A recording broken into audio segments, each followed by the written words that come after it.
Ke daftar perang silakan. Ternyata kudu ditanya heula, aya indung bapak? Aya. Geus izin ka indung bapak? Acan. Atuh izin heula. Teu meunang teu izin, matak di dieu dijelaskeun. Wayah rumu haram berangkat jihadun perang sekalipun geus memenuhi kriteria peperangan tetapi kudu aya izin heula ti indung bapana. Haram perang illa biizni abawaihi, kecuali aya izin ti kedua orang tua. In kana muslimaini, lamun duanana indung bapana muslim. Tuh. Nah, ajengan make ejeng kudu bebeja heula ka indung bapa.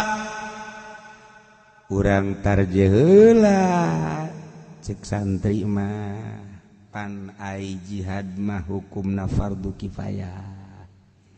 Ari birrul walidain fardu ain. Tuh, birrul walidain mah fardu ain, jihad mah perang fardu kifayah.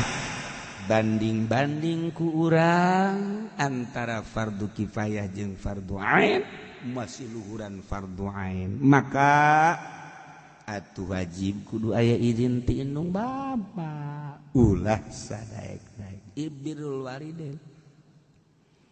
Mantak urang mumpung boga kene indung jeung bapa mumule eta indung bapa teh ulah ditoler-toler.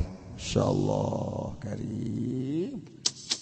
Urang maka indung bapa teh okos ngurusan padahal mah urang teh ngababukeun.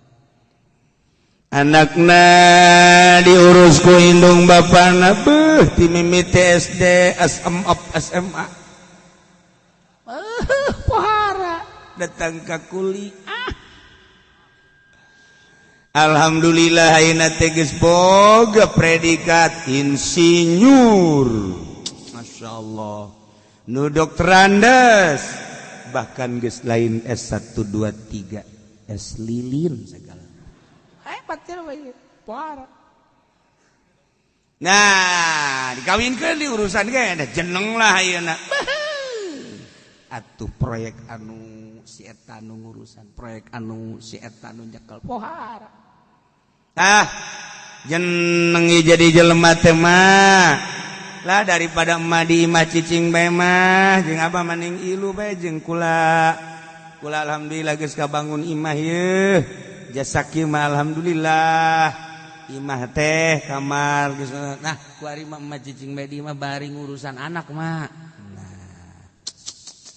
Atuh teu naon mah dipaksa emakna ge. Nah emakna atuh ngurusan incuna beuh pohara. Teu diai seutik bae dicarekan, ceurik dicarekan. Ya Allah ngisingna ngombehanana beuh segala ngahuapanana jeung lain-lain sakanyeuseun-nyeuseun. Sigana anak teh bageur ka indungna horeng ngababukeun laknat sia di akhirat. Kuduna lain kitu mah hayang dipanggieunkeun imah khusus apa endek di imah nu eta bae apakah endek di imah kula. Geus teu kudu digawe teu kuduna naon sasapu ge ulah. Pokona emak-emak di mun daek di imah kula di imah anak ye kula. Pokona mama dirinya mah ibadah geus ku kumaha ge. Pokona geus sagala rupa malah emak dibere pangladen ku kula 2 ujian jang beusi naon geus bamula mikiran geus maca Quran maca sholawat mama geus kos kitu bae geus kumaha kayang emak bae tah eta kakarak birrul walidain. Batuk saeutik mama hayang ka rumah sakit diimpus apakah sia ga impus aing manggu naon ditinggal mah loba keneh horeng mah siama. Tah kos kitu birrul walidain. siga bagus tapi horeng ngababukeun kecuali haji cicing di mana ubah koprek ngaran kolot ieu teu dititah ge atuh ngurusan incu segalanya sesakah hayangnya na eueuh masalah ngan ulah dibabukeun insyaallah karim yang ada ya ka mustika ulama ke ratu mustika ratu.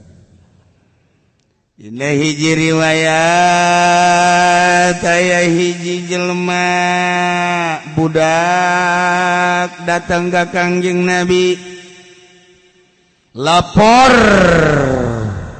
bahwa kula siap untuk ikut perang sabilillah.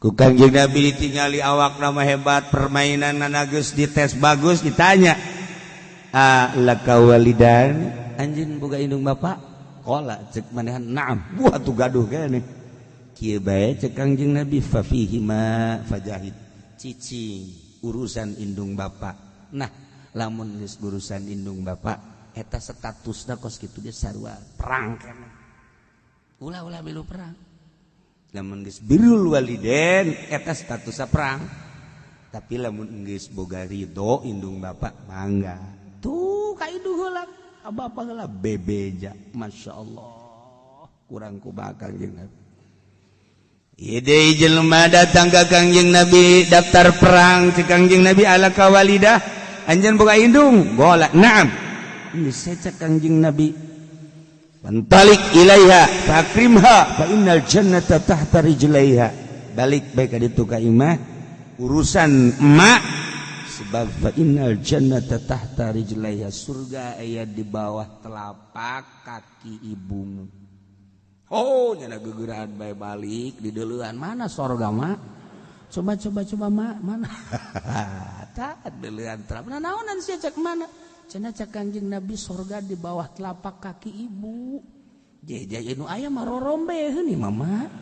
Di lain sorga siapa salah ngahartikeun lah tuh masya Allah jadi berarti ridallah fi ridul walidain keriduan Allah sorga terletak pada ridho indung bapak urang ngurusan indung ridhoeun ka urang sorga masya Allah kan inget ka dongeng abah bae kos kitu anakna dek lebaran dek ngabungakeun bapakna pak dek lebaran salin ayo guys dek dibawa ke mana ya abah ayo ke mall katanya ulah abah mah sieun ragang wah jeung kula bung ka mana tuh bah abah mah ka doyong bae doyong dia tuh pake anu bagus ih abah mah geus sedep cenah di dinya ge ayo atuh kumaha abah bae bawa ka dinya ka pasar doyong masyaallah milihna baju hideung calana hideung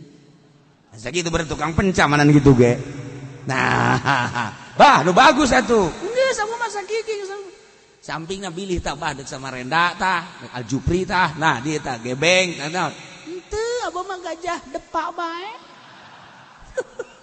ya Allah ya Rabbi masyaallah geus cukup sakieu abah mah sendal tuh sepatu bot nuk sepatuna tuh beli segala rupa tuh sanajan teu buatan Bandung ge atau bojong beli henteu abah mah lili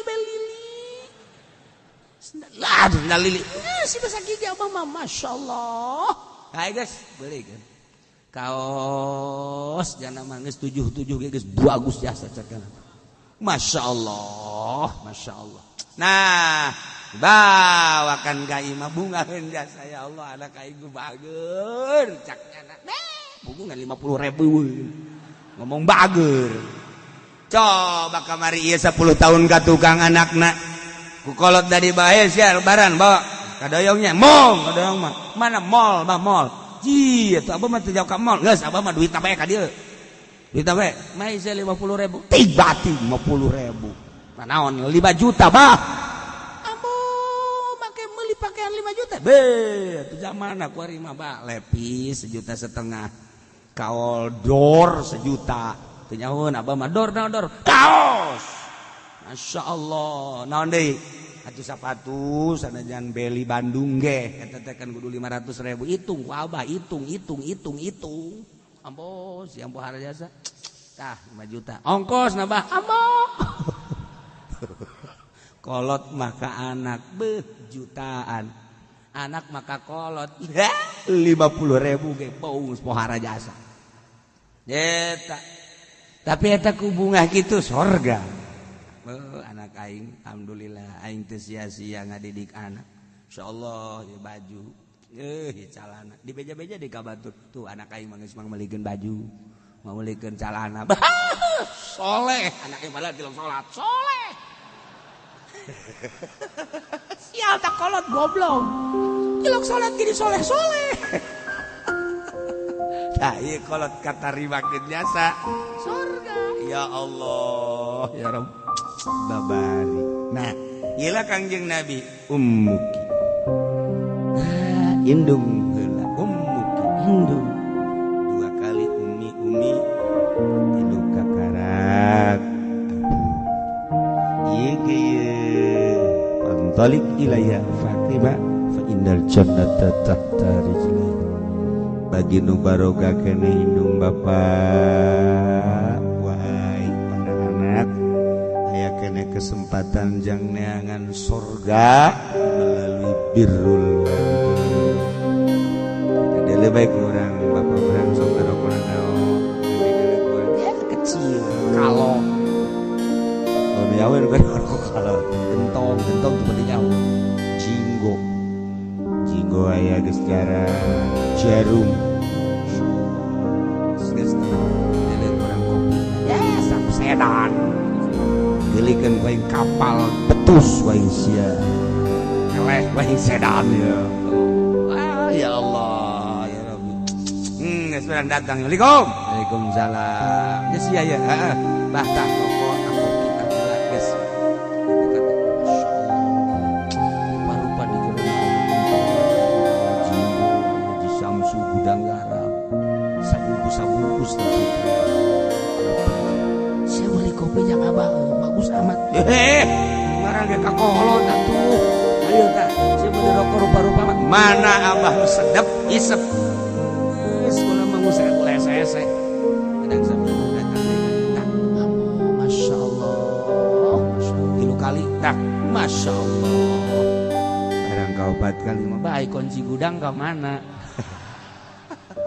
emang dek naon teu ngeulean gabah ya ada dage sia tah kunci tak los ku sia tah mak balik dijual bae emang sia butuh aja sia soleh jasa aja ya Allah dijual boh satrek engkel dibawa ku jana engkel ya Allah mucung ka luhur dijual sabaraha juta eta ya Allah mere mah sakali 10.000 2 kali 20 3 kali 30 barang mawa saengkel ieu garong meleg-meleg sabro tapi teu karasaeun tak ku kolot soleh si eta mah ngobrol jeung mana ge mah anak urang soleh jasanya marian kopi bae heeh cek eta teh tapi beas urang eueuh pan